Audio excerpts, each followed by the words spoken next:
আমার না জাস্ট সহ্য হচ্ছে না ওই মেয়েটাকে, জানো তো? পৃথিবীতে এত মেয়ে ছিল, বেছে বেছে ওই গায়ে পড়া মেয়েটার সঙ্গে বন্ধুত্ব করতে হলো তোমাকে। তুমি আর মেয়ে পেলে না? আচ্ছা, তোমরা কি কথা বলতে গো? ও নিশ্চয়ই তোমাকে বলতো, মাল্লার আইসক্রিম খাওগে মাল্লার? তুমিও নিশ্চয় নেকু নেকু ভাবে চলে যেতে, না হলে এত সাহস হয় কি করে ওর?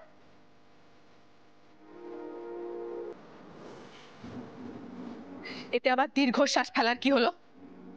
কি করবো বল, সিরিয়াসলি আর পারা যায় না। যেখানে যাচ্ছি একরকম বকা খাচ্ছি, সকলে মিলে অবিশ্বাস করছে আমাকে। এই যে তুমি আমার পাশে দাঁড়িয়ে আমার হাত ধরে টেনে নিজের ঘরে নিয়ে এলে, ঘরে ঢুকে সেই বিশ্বাসটা চলে গেল। আচ্ছা,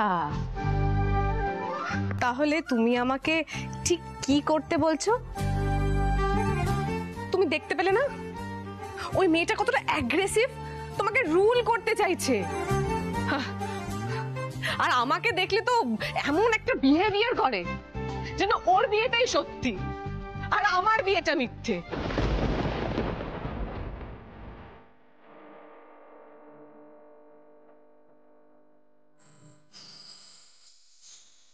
শুভ, একটা কথা বলবে? তুই মন থেকে জানো তো যে আমাদের বিয়েটা মিথ্যে নয়, সম্পর্কটা মিথ্যের ওপরই শুরু করেছিলাম, কিন্তু আজ তার মিথ্যে নয়। তোমাকে একটা সত্যি কথা বলবো,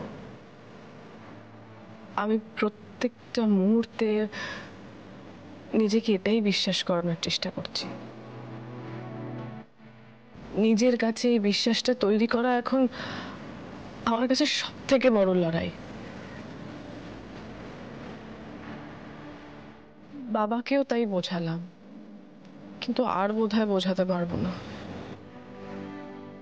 আর একটাও যদি গন্ডগোল হয় তাহলে তাহলে বাবা আমাকে নিয়ে যাবে আর আমি কিছু বলতেও পারবো না। আর সত্যি তো, এরকম একটা অবস্থাতে কোন মেয়েটা তার শ্বশুর বাড়িতে পড়ে থাকে বলো তো? ওই মেয়েটা তোমার আলমারিতে সমস্ত জামা কাপড় রেখে নিজের অধিকার ফলানোর চেষ্টা করছে, আর আমি সেটা দাঁড়িয়ে দাঁড়িয়ে দেখছি আর সহ্য করছি।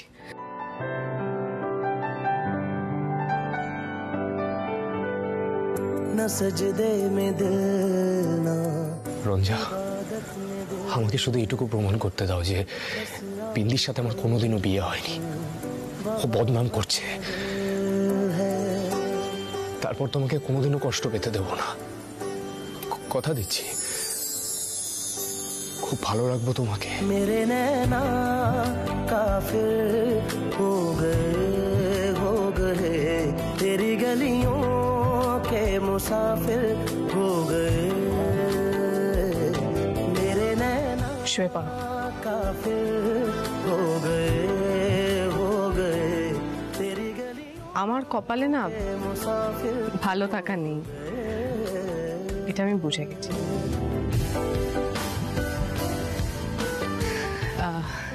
যাই হোক, তুমি যাও, গিয়ে খাটে শুয়ে পড়ো, আমি নিচে ম্যানেজ করে নিতে পারবো। না, তা হয় না, বসে আমি সব ব্যবস্থা করে দিচ্ছি।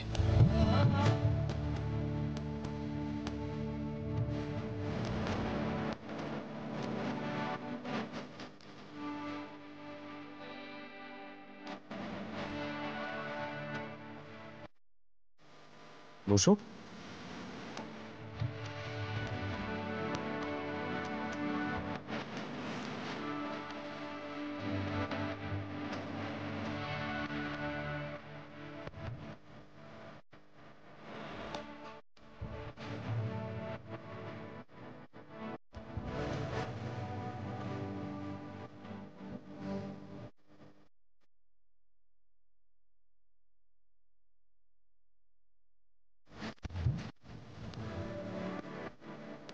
নিচে শুতে অসুবিধা হবে? না, হবে না, আর হলে ওইটুকু সহ্য করতেই হবে।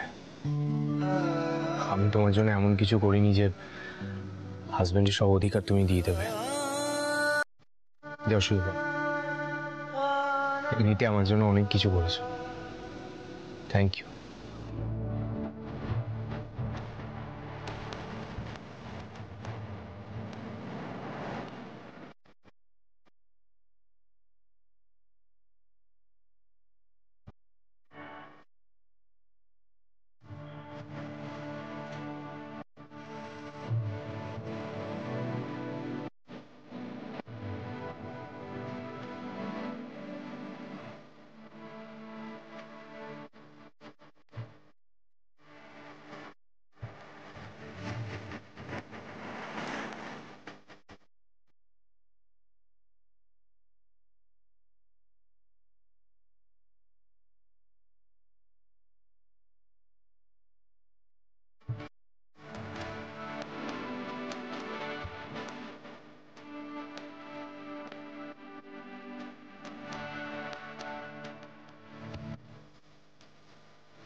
দেখো পান্ডা, তুমি তো আমাদের অনেক দিনের চেনা, তাই তোমার কথা আমি একেবারে ফেলে দিতে পারছি না। তা তুমি ঠিক বলছো যে মোল্লারের সাথে বিন্দির বিয়ে হয়েছিল? আমি কিসের স্বার্থে আপনাকে মিথ্যে কথা বলবো বলুন পণ্ডিতজি? আমি তো মোল্লারকে বরং বলেছিলাম দ্বিতীয় বিয়েটা তুমি কেন করলে। কতবার বিন্দিমা এসেছে তোমার খোঁজ করতে আমার কাছে। বুঝেছি, আর গোড়া থেকে পাঁচালি পড়তে হবে না, পরে প্রয়োজন পড়লে আবার তোমার ডেকে পাঠাবো। এই সুকুমার, এই পান্ডাকে বিদায় করো আর এটা কিছু দিয়ে দাও। ব্যাপারটার পাঁচ কান করে রাষ্ট্র করবেন না, ধরুন। না না, সে আর বলতে, কেন আমি সকলকে বলবো। বেনারস এলে আমাকে বলবেন, আমি থাকা খাওয়া দর্শনের সব ব্যবস্থা করে দেবো। আমি এখন চলি পণ্ডিতজির গ্রাম। आप यहाँ? কেন বিন্দি? তুমি তো জানো যে পান্ডামশাই আমাদের পরিচিত। উনি বেনারসে থাকার ব্যবস্থা করে দেন, দর্শনের ব্যবস্থা করে দেন, সবই তো জানো। মল্লারের কাছে শুনেছো নিশ্চয়ই, তাহলে তো অবাক হওয়ার কি আছে? তুমি যে এ বাড়িতে চলে এসেছো তা তো তুমি জানাওনি মা। সেদিন মন্দিরে মল্লারের কথা শুনে আমি এত অবাক হয়েছি যে খোঁজ করতে করতে আমি পণ্ডিতজির কাছে চলে এসেছি ওনাকে আসল সত্যটা জানাবো বলে। পণ্ডিতজি বোধহয় তেমন একটা অবাক হলেন না আমার কথাটা শুনে, তাই না?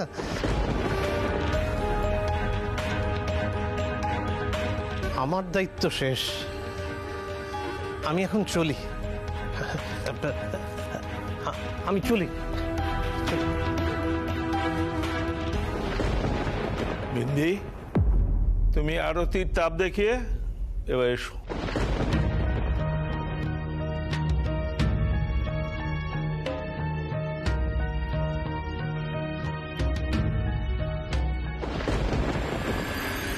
হরিদেব পান্ডা তার কাজ করে গেছে, এইবার দেখতে হবে যে দাদাজি কি করেন। আমার এই বাড়িতে পাকাপাকি ভাবে থাকার ব্যবস্থা তো হয়ে গেল মোল্লার। রঞ্জাকে নিয়ে তো আর মাতামাতি করতে পারবে না তুমি।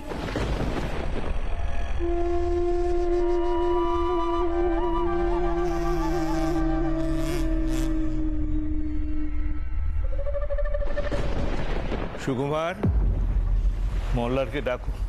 হ্যাঁ, আমি ডাকছি বাবা। আজকে কিন্তু ওকে ছেড়ে দেবেন না। বিয়ে নিয়ে ছেলে খেলাটা কিন্তু একেবারেই মেনে নেওয়া যায় না। দাদু, দাদু, তুমি হরিদেব পান্ডার কথা বিশ্বাস করছো, অথচ আমার কথা বিশ্বাস করতে পারছো না।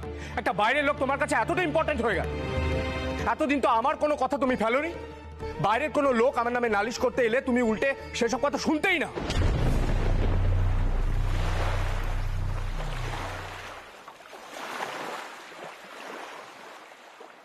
দেখো মল্লার, ওইসব পুরনো কথাগুলো তুলে আর কোনো লাভ নেই। তুমিও সেই মল্লার নেই, আর আমিও আমার চিন্তাধারা পাল্টাতে বাধ্য হয়েছি। তাই সেই সমীকরণ আর নেই আমাদের মধ্যে। ওসব ছেদো কথা এখন ছাড়ো। এখন বলো তো, বিয়েটাকে তুমি কেন অস্বীকার করছো? এটা কি ছেলে খেলা? আর ওই হরিদেব পান্ডার কি স্বার্থ থাকতে পারে মিথ্যে কথা বলার? সে বলছে যে সে দাঁড়িয়ে থেকে তোমার আর বিন্দির বিয়ে দিয়েছে। আর আমার কি স্বার্থ আছে মিথ্যে বলে? বিন্দি শুধুমাত্র আমার বন্ধু, এই কথাটা আমি কতবার বলবো আমি জানি না। ওর সাথে আমার কোনো বিয়েই হয়নি। আচ্ছা মল্লার, সবাই মিথ্যে কথা বলছে, সবাই, আর তুই একা সত্যি কথা বলছিস? এটা মেনে নেওয়া সম্ভব? দেখো মল্লার, বিন্দির কাছে তোমার ঠাকুমার ওই বালা জোড়া পাওয়া গেছে। হরিদেব পান্ডা বলছে যে সে নিজে দাঁড়িয়ে থেকে তোমাদের বিয়ে দিয়েছিল। আমি এখন বুঝতে পারছি তুমি কেন এই বিয়েটা অস্বীকার করছো। আমিও শুনি তুমি ঠিক কি বুঝেছো।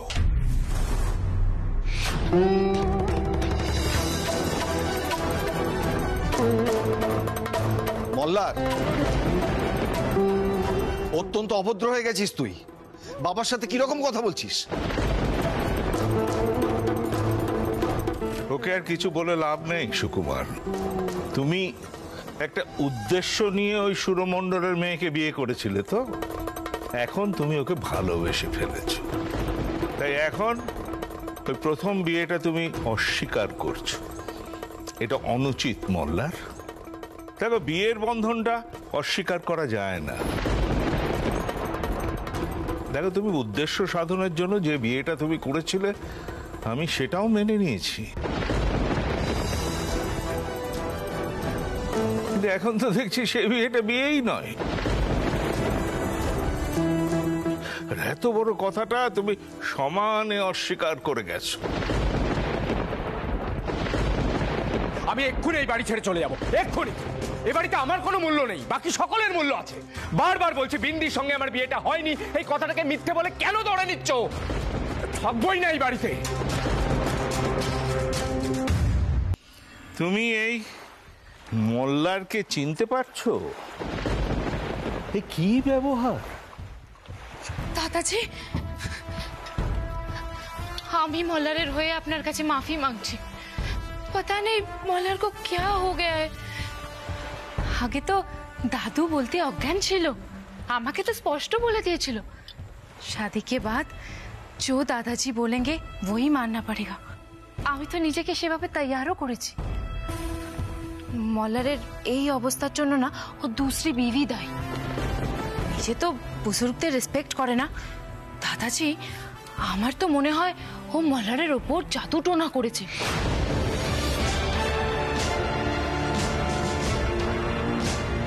না হলে মল্লারের এত চেঞ্জ কেন হবে, তাই না? তুমি এখন এসো বললাম না? আমি তো সব শুনলাম। আমি একটা বন্দোবস্ত করব, মল্লারের জন্য অন্য ব্যবস্থা হবে। বাবা,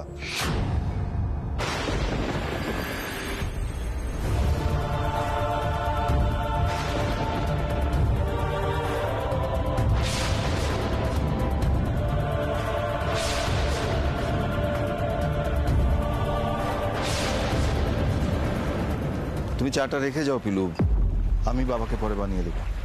রেখে দাও। বিন্দি, তুমি এখন এখান থেকে যাও। জি বাবুজি।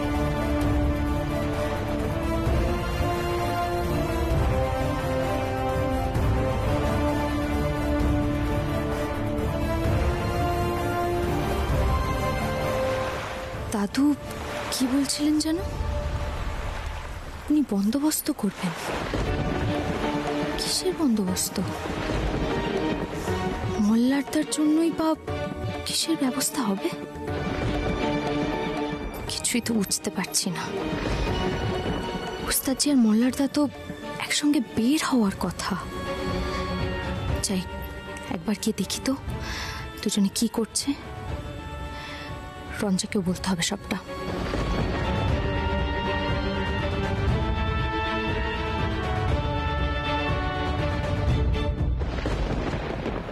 সুকুমার, মল্লারের প্রথম বিয়েটা আর অস্বীকার করা যায় না। বিয়েটাকে সামাজিক স্বীকৃতি দিতেই হবে আজই।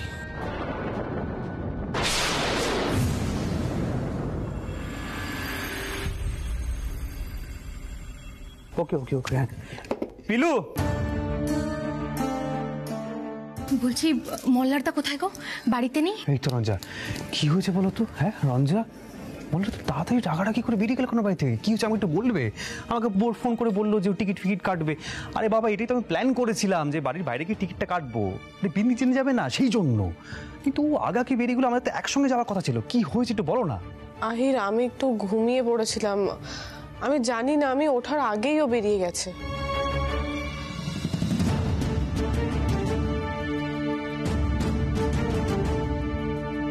কি পিলু দেবী, এরকম ভুরু কুচকে কি ভাবছেন? নিশ্চয়ই কোনো সংবাদ আছে, বলে ফেলুন, বলো।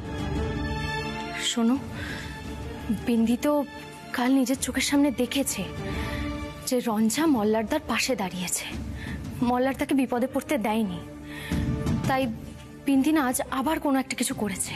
মানে একটু স্পষ্ট করে বলবে পিলু? রঞ্জা, বিন্দি না দাদু আর কাকাবাবুকে কিছু একটা বলেছে জানো তো। আমি যখন চা দিতে গেলাম দেখলাম দাদু কাকাবাবুকে বলছেন যে মল্লারদার জন্য অন্য কোনো একটা ব্যবস্থা করবে।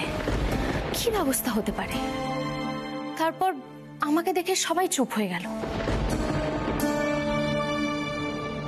শোনো, তুমি আর দেরি করো না, এখনই বেনারসের জন্য রওনা দাও।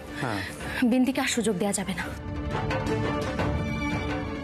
আর তুমি এখনো তৈরি হওনি কেন? তাড়াতাড়ি তৈরি হও, এসো বসো বসো। তৈরি তো আছে, আবার কি আলাদা করে? চুপ করে বসো। চুল আছড়ে দিচ্ছে কোন? আমি কি চুপ করে বসো না তুমি, তাড়াতাড়ি তৈরি হতে হবে। পিলু, আমি করি। আহির, প্রোটেস্ট করছো কেন?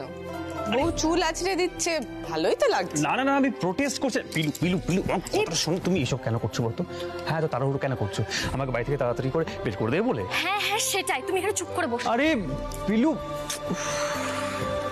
নাও ধরো তাড়াতাড়ি জুতোটা। আমি আমি আমি আমি পরিয়ে দিচ্ছি তো। না না না, আমি তো বলছি তাড়াতাড়ি বেরোতে হবে, আর বেশি দেরি করা যাবে না। বাড়িতে কিছু একটা ঘটছে, তুমি তাড়াতাড়ি করো।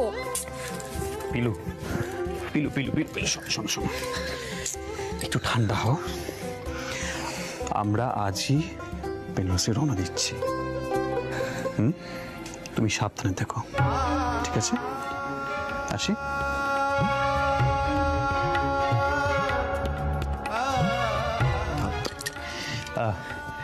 রঞ্জা, তোমরা সাবধানে থেকো, কেমন?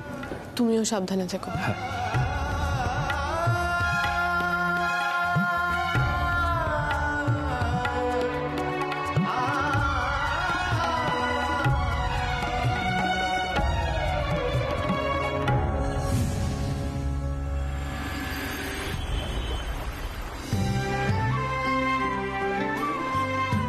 যাক, ওস্তাদজি রওনা হয়ে গেছে। আজ বিকেলের মধ্যে ওস্তাদজি আর মল্লারদা বেনারস যাওয়ার টিকিটের ব্যবস্থাও করে নেবে। রঞ্জা, টিকিট না পাওয়া যাচ্ছিল না, ওস্তাদজি কি একটা চেনা জানা আছে, তাকে বলেছে। শোনো, আমরা বরং সুটকেস দুটো গুছিয়ে ফেলি। আর বিন্দি এখন পিসি ঠাম্মার সঙ্গে পুজোর জায়গায় রয়েছে, মেয়েটা পারেও বটে। তোমার কি হয়েছে রঞ্জা? তুমি এভাবে বসে আছো, কাল কি বলেছে মল্লারদা? পিলু, আমি না একটা কথা ভাবছি জানো তো, মানে এই যে মল্লার আর আহির বেনারস যাচ্ছে, ধরো কোনো প্রমাণ পেল না, তখন কি হবে?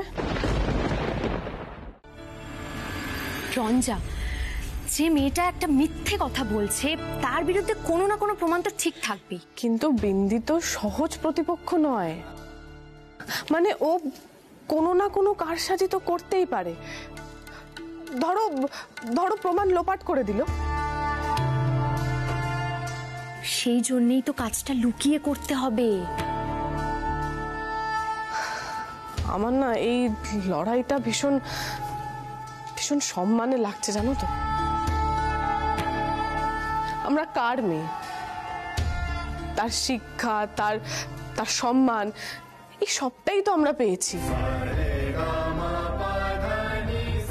এই লড়াইটা লড়তে না আমার সম্মান হানি হচ্ছে।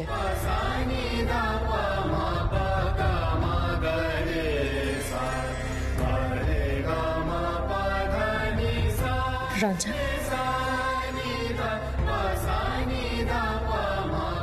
তুমি একটাবারও মল্লারদার কথাটা চিন্তা করবে না?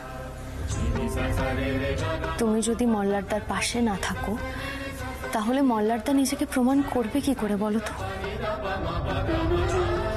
কিন্তু আমি বড্ড বেশি এই সম্পর্কটার সঙ্গে জড়িয়ে পড়ছি। এটা বোধহয় উচিত হচ্ছে না জানো তো। আমার মনে হচ্ছে আরো বড় আঘাত অপেক্ষা করছে আমার জন্য। রঞ্জা, তুমি এত মন খারাপ করো না। আমরা ঠিক বিন্দির আসল রূপটা সবার সামনে তুলে ধরবো, তুমি দেখো।